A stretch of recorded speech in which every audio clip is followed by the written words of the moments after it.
할렐루야. 성금요일입니다. 예수님께서 나를 위하여 십자가에 달려 돌아가신 그 은혜를 우리가 매주에 한 번 정도라도 꼭 기억하도록 하신 성금요일입니다. 특별히 이날만은 우리가 한 번 더 십자가 바라보시고, 또 한 번 더 십자가를 품으시고, 또 한 번 더 자기 십자가를 잘 지고 가심으로 십자가가 지고 가는 곳에 하나님께서 용서가 있고, 또 샬롬도 주시고 화목도 주시고, 또 자기 희생과 섬김을 통하여 하나님이 그곳이 더 복되게 하실 것입니다. 그리고 십자가를 잘 통과하면 반드시 부활이 있습니다. 영생이 있습니다. 이 십자가 끝까지 사랑하리라고 하는 찬양 가사대로 늘 십자가를 기억하는 여러분들이 되기를 주의 이름으로 기도하고 축복합니다. 새벽에 잘 오셨습니다. 주의 이름으로 축복합니다. 자, 오늘은 특별히 이제 좀 어떻게 보면 좀 이색적인 그런 제목이기도 하고, 말씀이 그러니까 우리가 말씀 따라가다 보면 또 하나님이 이런 말씀과 또 이런 중보기도도 또 이런 말씀 내용도 주십니다. 한번 보시죠. 제목 합독합니다. 정치 지도자들에게 반드시 필요한 지혜라고 하는 제목입니다. 각 나라마다 백성들이 아마 자기가 살고 있는 나라들을 다 사랑합니다. 그래서 살고 있는 나라가 좀 더 나은 나라가 되고, 좀 더 발전된 나라가 되고, 좀 더 잘 사는 나라가 되고, 단지 물질로만 잘 사는 나라이기보다는 정의롭게, 공의롭게, 사랑이 충만하고, 그리고 정말 아름다운 이야기로 가득 찬, 사람이 정말 살만한 그런 나라, 행복한 나라, 그런 나라를 꿈꾸며 소망하고 노력합니다.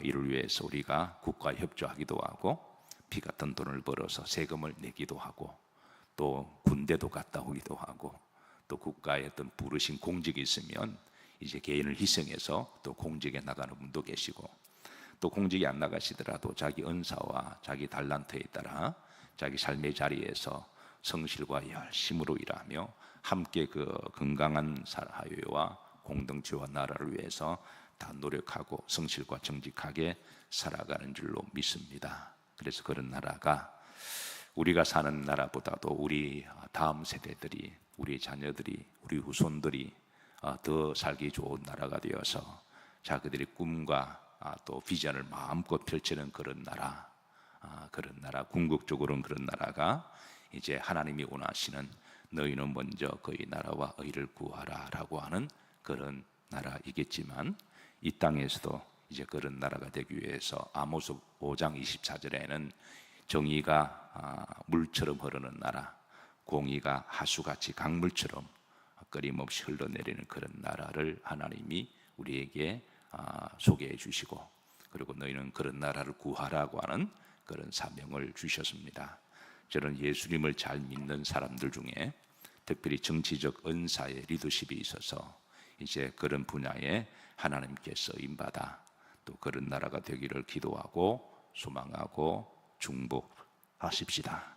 분명한 것은 정치 지도자들이 지혜롭게 정말 백성들을 귀히 여기고 하나님을 두려워하고, 자신의 개인의 권력이나 탐욕이 목적이 아니라 그거를 이루기 위해서 수단과 방법을 가리지 아니하고, 필요하면 백성도 이용하고 나라도 이용하고 하나님도 이용해서 그런 악마 같은 마음을 가지고 오로지 자기의 부귀영화를 위해서 정권만 쟁취하고자 하는, 매 시대마다 항상 그런 사람들이 참 많았어요.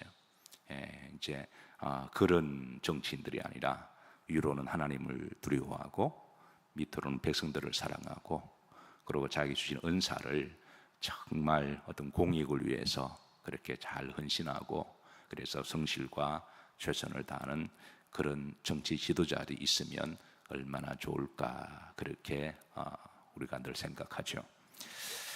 자, 그래서 때로는 정치 지도자들을 위해서 우리가 기도할 때 참 좀 더 지혜로우면 어떨까, 그렇게 생각합니다. 오늘 본문을 보십시다. 본문에 보면 하나님이 5가지의 대상들을 소개합니다.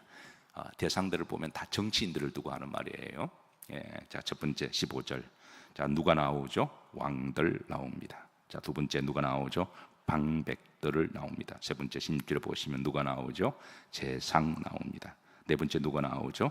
존귀한 자 나옵니다. 다섯 번째 마지막 누가 나오죠? 재판관들. 다 어떤 목적이 있습니다. 한 나라를 지리하는 정말 지도자들을 하나님이 다 모아놓으시고, 자, 이런 자들이 이제 나라를 지혜롭게 잘 통치하고 다스려 간다면 얼마나 살기가 좋은 공동체가 될까요? 하나님이 그런 나라가 되기를 원하십니다. 어떤 나라든 간에 하나님이 그런 나라가 되기를 원하시고, 특별히 하나님을 믿는 나라라고 한다면 이런 나라가 되기를 하나님이 가이드라인을 제시하시고, 특별히 하나님을 믿는 성도라고 한다면 나의 이념이나 사상이나 어떤 지역이나 개인의 어떤 이권과 관련 있는 사람은 무조건 그냥 그 사람을 찍어주고, 나와 관련 없는 사람이고 내 지역적 사람이 아니라 무조건 그냥 배탈을 하는, 이러면 그 나라는 소망이 없습니다. 우리 믿는 사람이라면 말씀에 근거해서 우리가 이분이 하나님이 세우셨다, 이분이 좀 더 하나님의 영광을 위하여 좀 더 근사체에 가깝다, 그러면 나와 아무리 고향과 또 학연과 지연이 다르더라도 그분이 인물되면 그분을 위해서 기도해주고, 그분이 나라를 이끌어갈 수 있도록 그분을 이제 또 기회를 드리는 것이 바로 우리 그리스도인들이 해야 될 사명인 줄로 믿습니다. 만약 한국교회가 우리가 지나온 지난한 역사 가운데 그런 마음으로 지도자들을 사심 없이, 우리 성도들도 사심이 없어야 되거든요. 우리가 개인을 우상화하려는 게 아니라 정치인들도 다 죄인들입니다. 다 부족하고 약합니다. 그러나 우리가 그 필터링이 개인의 사상이나 이념이나 어떤 그런 다른 게 들어가지 아니하고 오직 하나님의 말씀으로만 필터링을 해서 그래도 이 사람이 제일 낫다 생각하면 그분 우리가 기도하고, 그래봐야 뭐 고작 5년이거나 3년 4년 그렇잖아요. 한시 동안 그분들에게 맡겨드리고, 그리스도인들이 다 의논하는 건 아니지만 각자 영성과 믿음과 말씀이 있잖아요. 우리가 누구를 뽑자 해서 운동하는 것도 아니고 각자 영성이 있으니까, 각자 믿음이 있으니까 각자 말씀이 있잖아요. 오늘 본문에도 나오듯이 신앙생활을 몇십 년 했으면 그 정도는 분별해야 되죠. 막 모여서 막 하자 그런 게 아니라 우리의 영원한 지도자는 예수님이시고 우리의 영원한 왕은 하나님이십니다. 이 땅은 좀 더 나은 공동체를 위해서 하나님이 잠깐 맡겨주신 그 기간에 우리가 잠깐 지도자로 세워드리는 건데, 만약에 저는 그렇게 생각합니다. 우리 그리스도인들이 다른 것 다 떠나서 오직 말씀과 기도로 영적 분별해서 영적으로 대동단결해서 하나님 주신 한 마음을 가지고 어떤 필요한 사람을 지도자로 우리가 선출했다면 나라가 이렇게 어지러울까요? 나라가 이렇게 좌우로 갈라져서 심지어 교회 안에도 싸울까요? 어떻게 교인들이 생각이 달라서 어떤 교회는 막 멱살 잡고 붙들어 싸우는 그런 교회가 있습니다. 그래서 그리스도인들의 책임도 크다고 말할 수가 있습니다. 다 나눠지고 분산되니까 정치인들도 교회를 우습게 생각하는 거예요. 교회가 정말 한 마음을 가지고 오늘 본문 말씀처럼 이런 사람들이 지도자가 되면 좋겠다.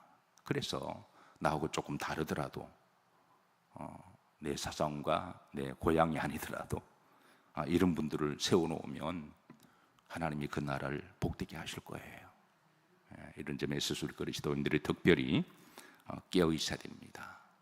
자, 보십시다. 여기 이제 우선 자, 왕들 15절 각 나라의 최고의 정치 지도자들을 이야기하죠. 왕들 복수입니다. 어느 한 나라만 지칭하는 게 아니라 매 시대의 모든 시대마다 나라들이 있죠. 자, 두 번째 방백들, 원문에 보시면 라잔이라는 말로 백성들을 대표하는 정치인들을 말합니다. 지금으로 말하면 국회의원들을 이야기하죠. 국회의원들 선출할 때도 이제 나라를 입법 기구기도 하고 또 지리하기도 하시니까. 자, 세 번째입니다. 재상입니다. 재상은 지금으로는 고위 행직들 이야기합니다. 고위 행정 이게 직을 가진 분들, 이런 분들을 이제 재상이라고 이야기하죠. 종귀한 자, 귀족들을 이야기하죠. 그다음 다섯 번째 재판관들. 자, 재판관들, 특별히 그 재판관들 앞에 이런 수식어를 붙입니다. 모든 어떤 재판관들이 의로운 재판관들. 하나님은 어느 나라든 간에 재판관들이 의롭게 재판하기를 원하십니다. 만약에 재판관들이 의롭지 않게 재판한다면, 어떤 정치 이익에 따라 재판을 한다면, 유전 무죄, 무전 유죄가 된다면, 힘있고 권력 있는 사람들을 위해서는 좋은 재판을 내려주고, 과부와 고아들, 힘없는 사람들에게는 그냥 너는 법대로 통치하고 이렇게 한다면, 이게 사람들이 모를까요? 그렇게 알게 되면 그 나라는 결국은 이제 불법이 판을 치게 될 것이고, 무법천지가 될 것이며, 그런 나라는 백성들도 나중에는 그 재판관들을 존경하지도 아니하고 그 법을 신뢰하지도 않습니다. 각 나라들마다 백성들이 그 재판관들을 얼마나 존경할까요? 그러면 그 사회에 대해서 희망이 없는 거죠. 그래서 하나님은 어느 나라든 간에 재판관들은 기본적으로 의롭게 재판해야 된다. 법 앞에서는 다 평등하고, 그렇게 하면 이제 백성들이 희망을 가집니다. 그 재판을, 판사를 신뢰하고 검사를, 변호사를 그렇게 신뢰하게 되는 것이죠. 사실 한 나라를 잘 다스리려면 그 나라의 지도자들에게 지시도 필요하고 지혜도 필요하고 명철도 필요합니다. 특별히 고도의 지식이 필요하고 수준 높은 지혜가 필요합니다.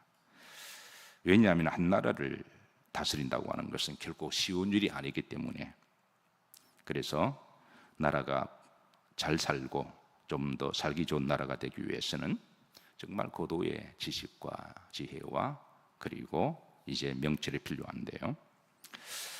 자, 정치 지도자들에 따라서 나라가 흥하기도 하고 망하기도 하고, 풍조를 누르기도 하고 침략을 받아서 백성들이 죽기도 하고 나라가 빼앗기게 되고, 고대 전쟁에서는 지면 죽거나 살아남아도 노예가 됩니다. 그러니까 정말 비극적인 사건이죠. 이스라엘 역사를 보면 정치 지도자들이 어리석어서 각종 부정과 부패하고 자기 한 사람의 권력적 탐욕을 위해서 나라도 팔고 백성도 팔고 그 앞에는 모든 수사를 다 붙입니다. 말을 들어보면 세상에 가장 나라를 사랑하는 사람 같은데 그 안에는 독사의 탐욕이 있어서 다 이용이 됩니다. 그렇게 해서 이스라엘 역사 가운데 나라를 빼앗기고 망한 적이 많은데요. 바빌론에게 빼앗기고 페르시아에게 망하고 헬라 제국에 망하고 로마 제국에 빼앗겼습니다. 그러나 반면에 다윗과 같은 정말 지혜로운 정치인들, 하나님을 두려워하고 백성들을 사랑하며 잘 섬기려고 하는 기본 자세가 되어 있는 다윗 같은 정치인이 나올 때는 나라가 부흥되기도 하고, 그 나라가 그 시대에 그 주변을 다 통치하는 제국의 나라가 되기도 하고, 그리고 반석 위에 세워서 그때는 정말 풍요로운 그런 나라가 된 역사도 있습니다. 우리나라도 지나온 역사를 보면 여러분 잘 알다시피 사만의 시대를 거쳐서 신라 고구려 벽제 그리고 조선을 거쳐서 보면 참 외세 침략을 많이 당했습니다. 우리가 외세를 침략을 많이 당했고, 뭐 수없는 침략을 당했을 때에 물론 침략한 그 외세가 나쁘기는 하죠. 그건 틀림없는 사실입니다. 그런데 침략을 당할 정도의 나라가 허약하고 침략했을 때 그거 막지 못하고 전애끼리 또 그 권력 싸움한다고 결국은 나라가 빼앗겨서 백성들은 농사지었던 거 다 빼앗기고 사랑하는 남편과 자식들 전쟁터로 나 보내고, 그리고 검쪽 같은 새끼들 전쟁터에 다 죽고, 살아남은 자들은 저 청나라나 저 몽골에 포로로 잡혀가고, 여자들은 떠돌다가 기생 창기로 팔려나가고, 이 피눈물 나는 그런 일을 얼마나 많이 겪었나요?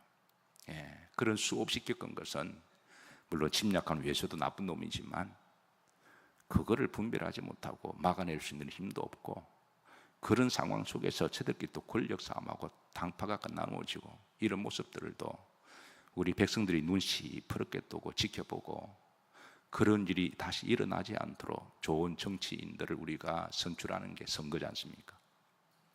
그런데 그 막중한 선거 때에 자신의 이념과 사상과 같은 고향이라고 해서 찍어주고 마음에 안 든다고 밉다고 해서 그냥 이러면 소망이 없습니다. 이러면 더 이상 희망이 없습니다. 그러니까 요즘 젊은 사람들이 자꾸 밖으로 나가려고 그러는 거예요. 똑똑하고 미래를 보니까 더 이상 희망이 없어 보이거든요. 그러니까 밖에 나가려고 그러는 거예요. 인재들 다 빼앗기게 되고, 나라가 살기 좋으면 전 세계 인재들이 몰려옵니다. 우리나라가 그런 나라가 되기를 기도하고 소망합니다. 물론 우리나라에도 훌륭한 정치인들이 없었던 것은 아닙니다. 세종대왕이 그러하고 율곡이가 그러하고 저기양용도 그러하고 이수신과 같은 분들은 정말 훌륭하신 분들이죠. 그러나 전체 대세를 보면 이런 분보다도 그 반대되는 사람들이 더 많아서 항상 결국은 그 대가를 지불해야 될 사람은 백성들이었습니다. 하나님을 믿는 나라들이 그러지 않기를 정말 원하십니다. 그래서 하나님은 첫 번째, 우리 백성들에게는 아모스 5장 24절 말씀처럼 이런 나라가 되기를 기도하라라고 기도 제목을 주셨습니다.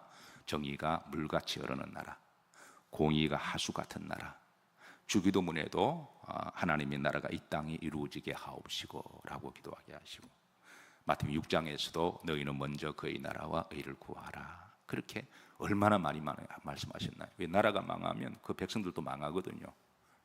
그래서 우리 믿는 사람의 특별히 역사의식을 가지고 말씀을 통해서 필터링을 하고 말씀으로 잘 분별하는 우리가 영적 분별력이 필요해요. 우리가 영분별을 눈뜨고 귀신만 보고 막 나에게 축복을 주냐, 그것만 영분별하는 게 아니라 역사를 분별할 수 있는 역사 통찰력도 영분별에 해당되기도 하죠.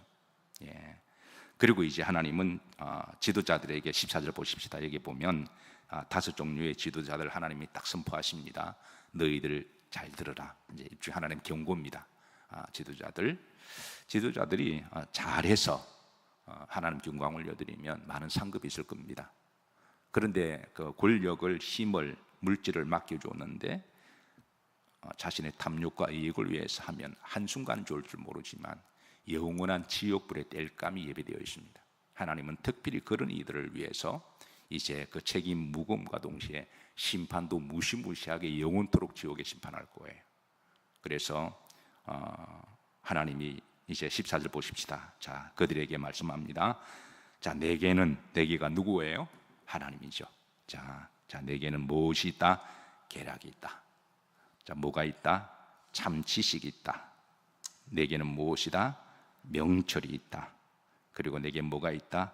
능력이 있다. 이걸 배우라는 거예요. 정치 지도자들은 이걸 배워야 됩니다.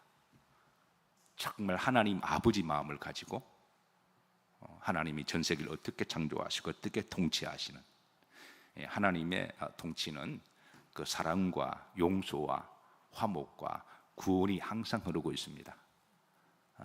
하나님이 전 세계를 통치하시는 섭리의 방식은 항상 그 바닥에 사랑이 깔려 있고, 그 사랑 안에는 하나님의 헌신이, 그 십자가 사건이 하나님의 헌신이잖아요. 하나님의 죽으심, 그리고 용서하심, 그리고 화목하게 하심, 그리고 함께 더불어 잘 사는 나라, 하나님 나라가 의가 이루어지는 나라, 이런 대의를 품은 하나님께 와서 배워야만 그 정치는 복이 있다고 하는 거예요. 하나님이 선언하십니다. 내게 와서 배우라. 나에게는 참 지혜가 있고 지식이 있고 명철이 있고 그래도 뭐가 있다고? 능력이 있다라는 거예요. 능력이 하나님이 필요하면 능력도 주시겠다라는 거예요. 15절입니다. 자, 누구로 말미암아? 나로 말미암아. 무엇이 치리하면? 왕들이 치리하며. 그러니까 왕들, 최고의 정치인들 중에 최고의 자리가 왕들이죠. 대통령이기도 하고, 이런 이들이 하나님께로 말미암아 이 통치하는 법을 배우라라고 선언하십니다. 그렇게 하면, 자, 방백들이 뭐를 세운다고요? 공의를 세울 것이다.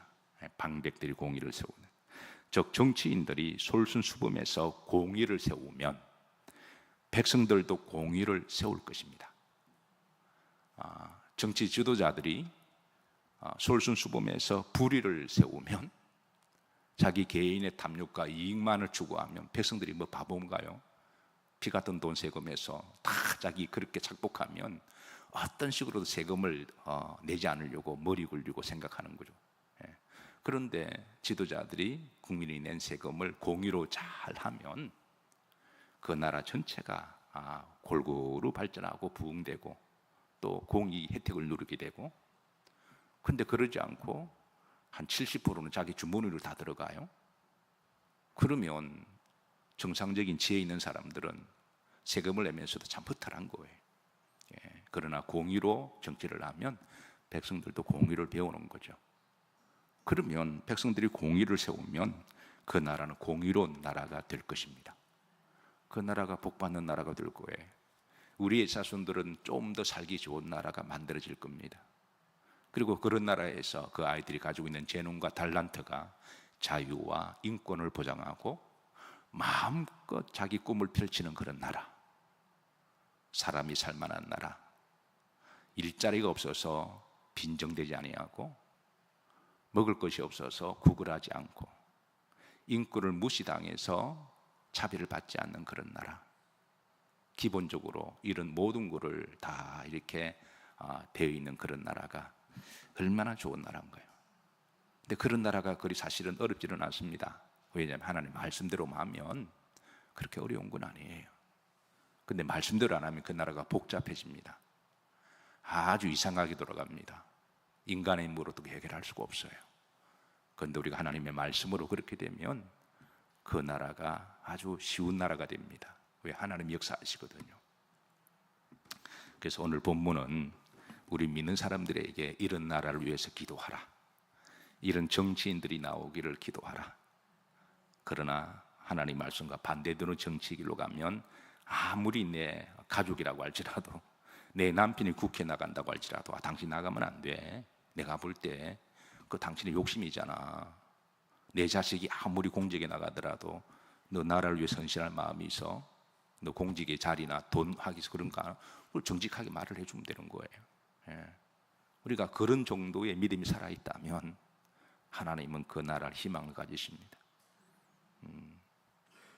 우리가 그런 나라를 위해서 기도하십시다.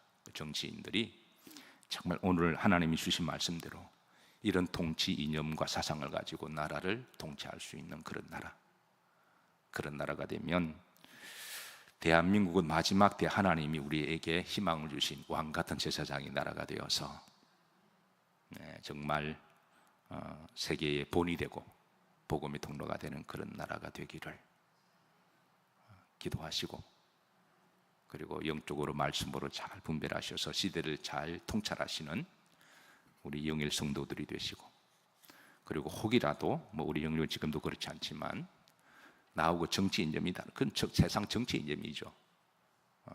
그게 달라서 교인들끼리 서로 다투거나 얼굴 붉힐 일 없기를 주의 이름으로 축복합니다. 교회는 하나님의 말씀이고 우리 영원한 대통령은 하나님이시고 우리 영원한 지도자는 예수님이신데 그분이면 되는 거죠. 세상의 지도자들은 5년 금방 싹 지나갑니다. 너무 그 희망을 둘 필요도 없고, 그래서 어느 분이 선출되더라도 5년 동안에 잘 나를 섬기기를 그렇게 기도하시고, 그래서 우리 믿는 사람들이 하나님 나라를 위한 그런 중보기도의 사명을 늘 가지고 계시고 기도하시며